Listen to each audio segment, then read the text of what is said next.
And it's been a while since I've taught in this class. But I guess the first thing I'll say about circumstances beyond your control, I gave you the entire lesson because it's probably beyond your control. I will not finish the lesson in this class. I normally need more than one time, sometimes two or three. If you would, let's bow for a word of prayer. Randy, would you direct our thoughts, please? And all of us have heard this first statement here. God, grant me the serenity to accept the things I cannot change, the courage to change the things that I can, and the wisdom to know the difference. We've known that and heard that most of our lives. But as Greg so aptly put it this morning, we're living in a country that makes that much more difficult now. It's easy to say that. It's easy to say that's what I want to do, but how hard is it to put into place? We're tried all the time in what we run into in life. I know that for the bulk of us in this room, I'm speaking of that because of age, this first paragraph says, we have a tendency to reason that God owes every person a long, happy life, 70 to 80 years. We accept the idea we will have minor sickness but want nothing catastrophic. In our expectations, all will grow up to have loving mates, healthy children. Each person expects to have and receive a good standard of living. We all believe we should be allowed to live to see our grandchildren, maybe even our great-grandchildren. And in some people's eyes, anything that fell short of that level ends the belief that God has failed us and is to be blamed. Before that last sentence, about in some people's eyes, most of us, I guess it was almost the fairy tale. You're growing up that what was the end of most books? They married, lived happily ever after. That's what we expect. That's why we grew up. And then we went into this world and out of the protection of our homes and our God-fearing homes. And that's where so many have turned away from God now. This probably isn't near as ingrained in those that are below 20 at this point in time, unless they're in God-fearing homes and those that want them to know what they want to do in life. But we're going to talk about how you're going to get there and accept things you have no control over. All those people that Greg mentioned this morning in the different shootings, they had no control. They could have tried to have more control, but that doesn't, you can't prevent everything. I know as I become a father, a long time ago now, I thought until I got about 15 or 16, I just thought I was always Superman. I had control of everything. Whatever the kids' issues were, I could fix, I could take care of it all. Tanya didn't tell me different, thankfully. But once you get 15, 16, 17-year-old kids, then you realize that they realize you're not in control of everything. You no longer can make right everything that you want to. So we have to learn how to accept things, but never fall short of looking to God for everything that we deal with. It talks about here, that last sentence about where if it don't go right for you, you blame God.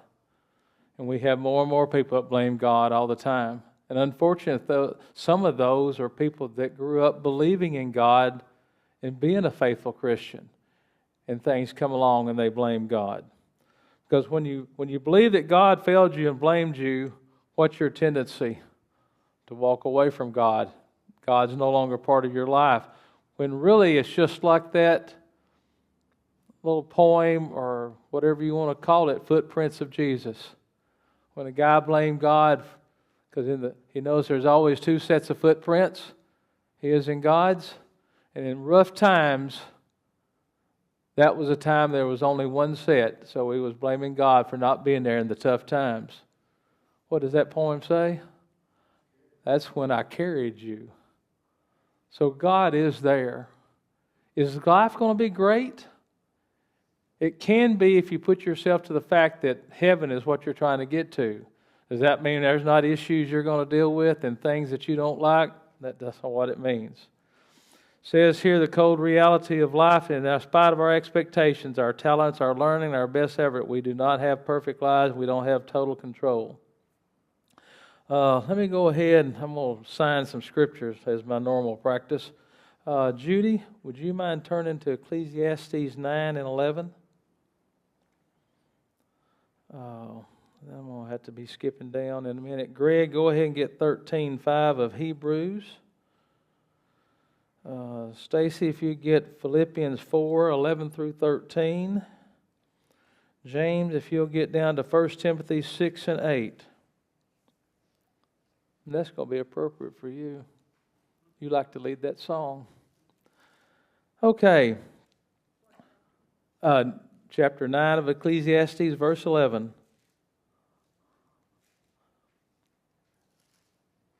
And when you're there, go ahead and read it.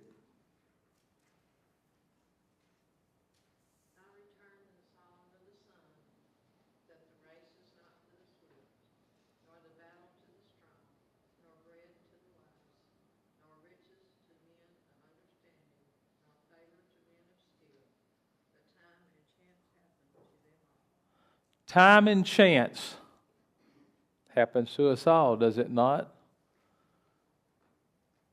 We look back sometimes, what could we have done? What might have been different? Can you change history? You can only change from right now forward. That's what we have to concentrate upon doing. It talks about we can influence but cannot control all the circumstances such as chronic illness, financial losses, a loved one's death. And as we've talked about so much later, and then we all have to deal with the evil conduct of others, we can't control that. So it says, how can a Christian ever expect to be happy unless his life goes perfectly? Well, your life's not going to be perfect as a Christian unless you maintain what being a Christian is about and have that perfect reward of getting into heaven with God's grace. That's when it will be, you will consider it perfect if you can get to heaven. But until then, and we live in this country that everybody has everything, everybody wants everything, everybody maxes out credit cards and lives high on the hog.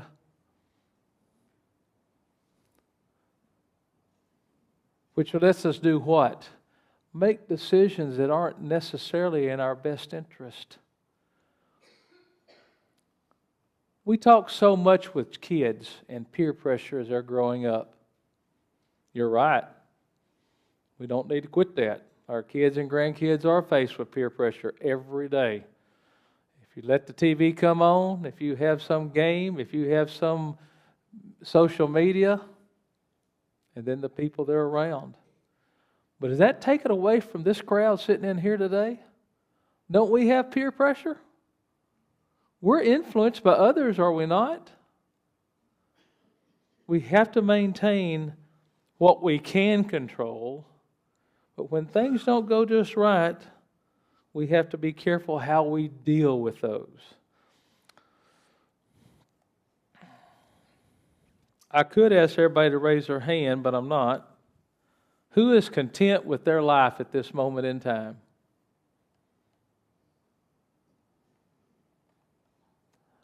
We all should raise our hands, being a Christian. But we're torn. I'm sorry? Well, yes, and I understand why. Since that pew seat beside you stays vacant a lot here lately. But you will.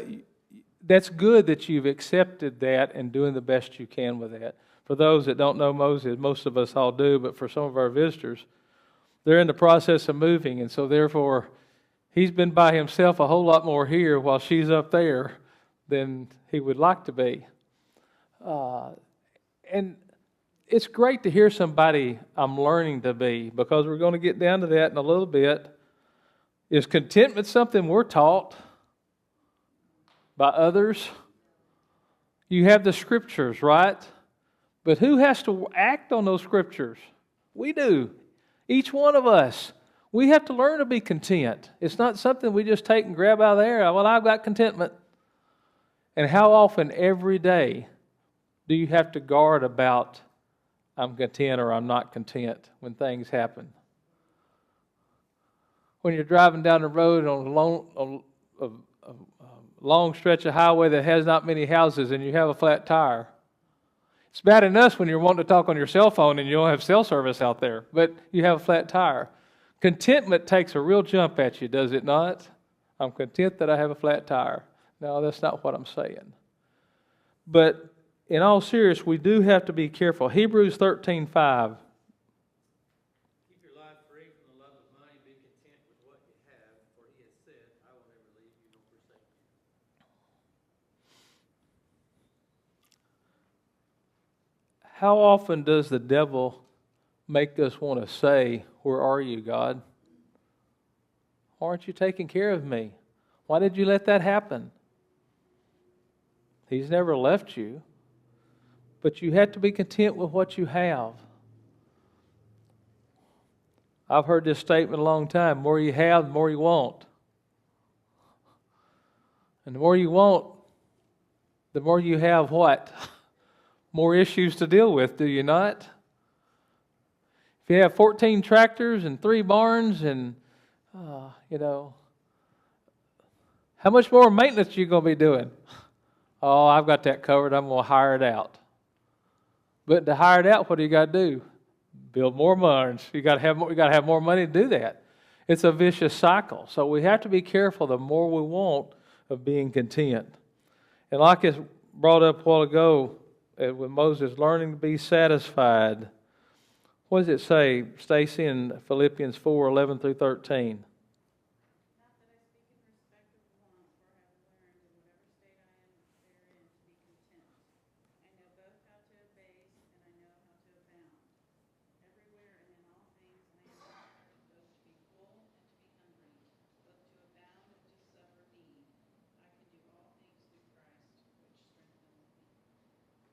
Okay. Had Paul at one time had all he wanted? He was sitting pretty good, wasn't he?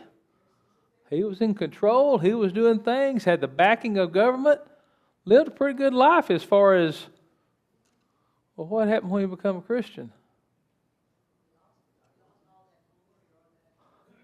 He didn't have near as much freedoms from time to time, did he?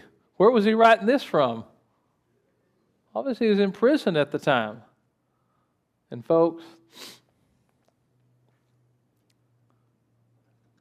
prisons in his time were probably a lot like some of the prisons in other countries that we have here. Probably not quite so much as prison in this country. Was it easy living that way? Probably not. But what did he say? I can do all things through Christ who strengthens me. We talk about half full people and half empty people. Or the glass half full and the glass half empty. How many people like to be around them that's always half empty? You like to be around people that are half full. They're happy, they're positive, they're not negative. And we have to be careful that we're not a if only. Well, and it talks about he learned, because obviously he wasn't in that position to start with. But what changed his learn? How did he learn? What does it say? Who's his relationship with? God. You have to be in a priority manner of how you deal with things. All right, James, read 1 Timothy 6 and 8.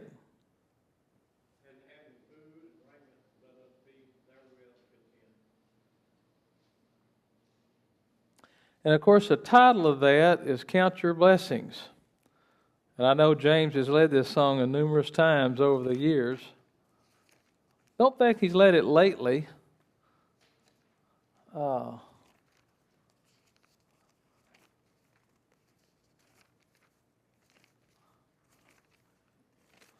right here at 14, I think. Well, I was going to read a couple of things in Count Your Many Blessings, and it's beyond my control to always have my memory working right.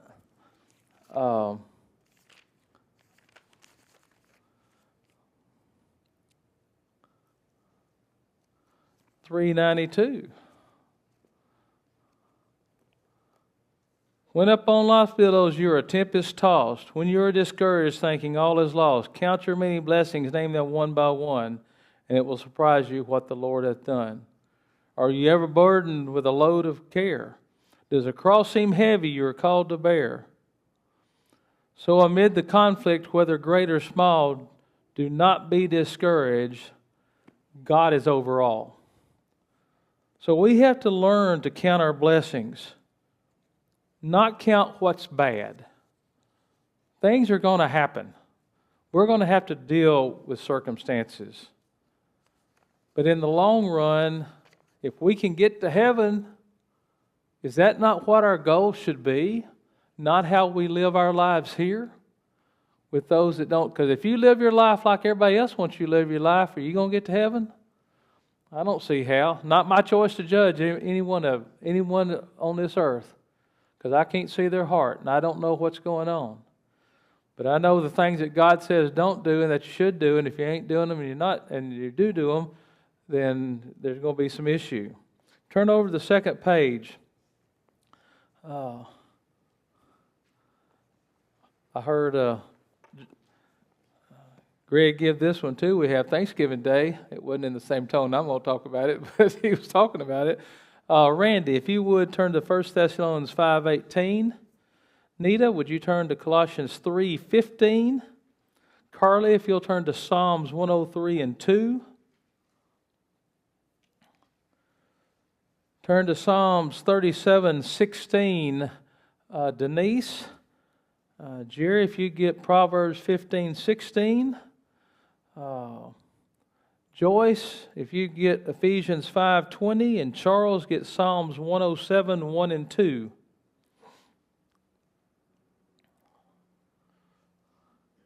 And I know I'm not telling you anything you don't already know.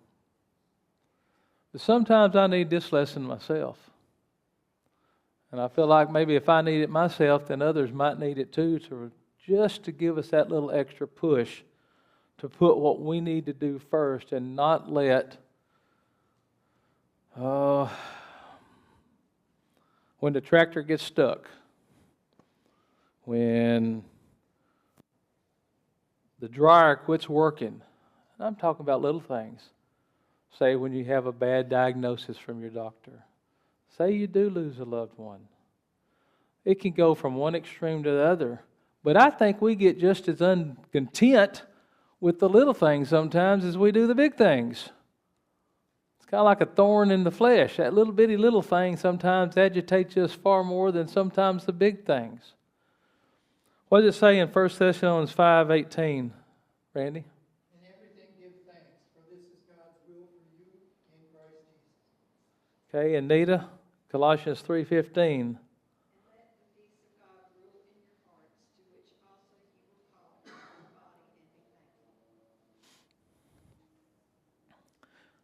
We need to look at the good things in life. We need to look at what we can do to make ourselves better. Because I think sometimes we forget our influence. I think that people that watch us, we don't know how we influence some people. Sometimes that might be that person in line behind you at Walmart, if you're brave enough to go, or if you go to the grocery store. Wherever you're at, somebody's watching you. It's not just here people watching you. We want those that are watching you that are not God-fearing. Those people that have left God, they need to watch you and how you react when adversity hits you. Because if it hits you and you react like them, are you any different? Did you teach anything by the way you acted?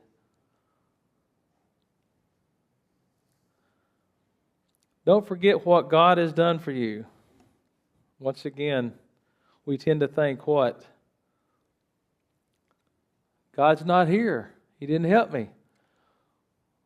Well, how many times did you thank Him for what you had? When do we tend to go to God in prayer? I'm sorry? When we need something, when we're in trouble? Now I know we go to God in prayer and give thanks, but if you take your ratio of the things that you should be thankful for and the things that you, when you go to Him in prayer, how often are you thankful? We should be thankful. I'm breathing right now, and I'll be thankful for it. I may have good influence later today, and I need to be thankful for it. But we tend to not be as thankful in our prayers sometimes as we should when we're needing something. Now, did I say be thankful that your car just had a flat tire? That's not exactly what I said. But how you deal with it shows your contentment in life as general. How your family watches you when you have that flat tire. Or when the traffic light gets stuck and it's on red on your side, not green on the other side. And you're sitting there. What's the people around you looking at you that's in the car with you? Of course, what's the Lord thinking while you're sitting there by yourself? We need to be careful about how we do things. Psalms 103:2.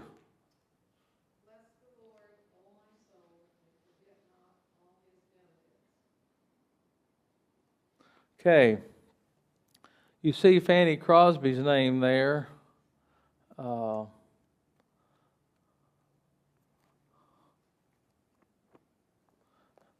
thought I had marked it. What song that is? On 363.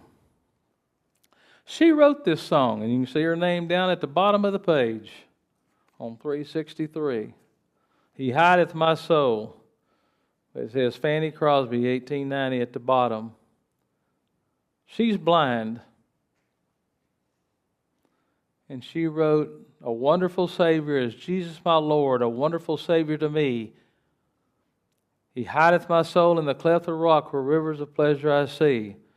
A wonderful Savior is Jesus my Lord. He taketh my burden away. He holdeth me up and I shall not be moved. He giveth me strength this day. Now here's a lady that's blind. Was she bitter toward the Lord? Could she have been? Oh, and when we get something in our eye for 30 minutes, seems like an eternity, doesn't it? We need to be careful of how we do. Yes, we're going to have times we grieve. Yes, we're going to have times we're sad. Yes, we're going to have to deal with things, and our heart will be saddened. But we can't turn from God. We have to remember that God will get us through everything. Remember when we studied on prayer? One of the questions I asked about Christians giving prayer, I said, does God answer prayer? But one of the things I asked, we talked about was what? There's about 6 different answers you might get. No, not right now. Later, a different way. You might get a whole different answer than you expected. Or it may come in a different way. So we have to be very careful, with turning from God. Be content. But we're going to have these bumps. What does it say in Psalms 37:16, Joyce? I'm sorry, Denise. Better is the little of the righteous than the abundance of many wicked. And Jerry? All the days of the afflicted are evil, but he that is of a merry heart hath a continual feast.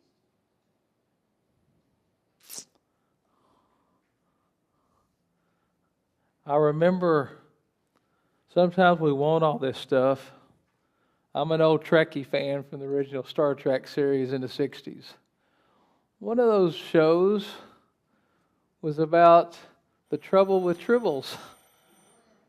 This little furry critter. It was so neat, so nice. Until what? You couldn't even part the room for them. There were so many of them. wasn't near as much fun as you thought when you got all of them as when you just had that one. We have to be very careful of contentment because, like I said, the more we want, the worse we get sometimes. It says, express your thankfulness to God, Joyce. Giving thanks always for all things unto God and the Father in the name of our Lord Jesus Christ. Okay, and Charles? Jehovah says so, whom he hath redeemed from the hand of the adversary, and gathered out of the land from the east, from the west, from the north, and from the south. I like that next sentence in your paper there. Some people who should be humbly grateful only become more grumbly hateful. Self-examine you from time to time when you get grumpy. Is that where you should be? Number 2 here, not denying, but accepting. And say, Luann, would you read 2 Timothy 4:16 through 17? And Lynn, get Romans 12:8. I'm going to try to get there before the second bell.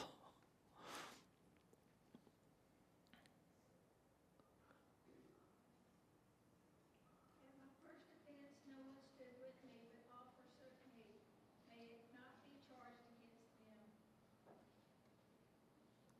Okay. Is that just 16? Is that 16 and 17?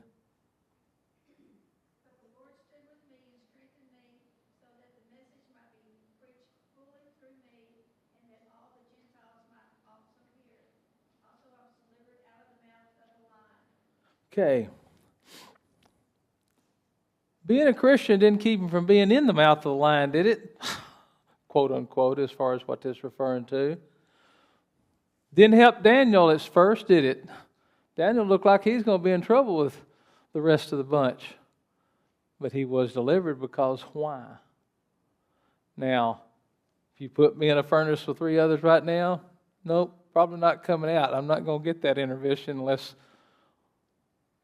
something broke down and there was a flood at that moment and quenched the fire. But still, getting to heaven is what we've got to do.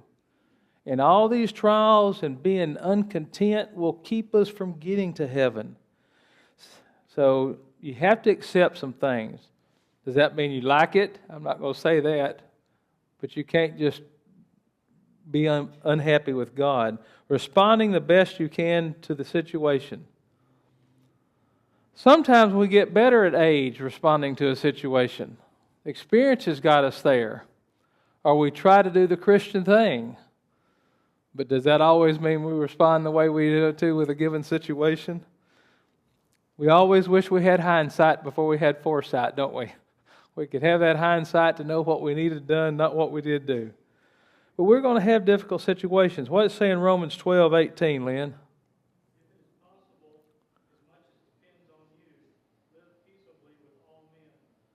Okay.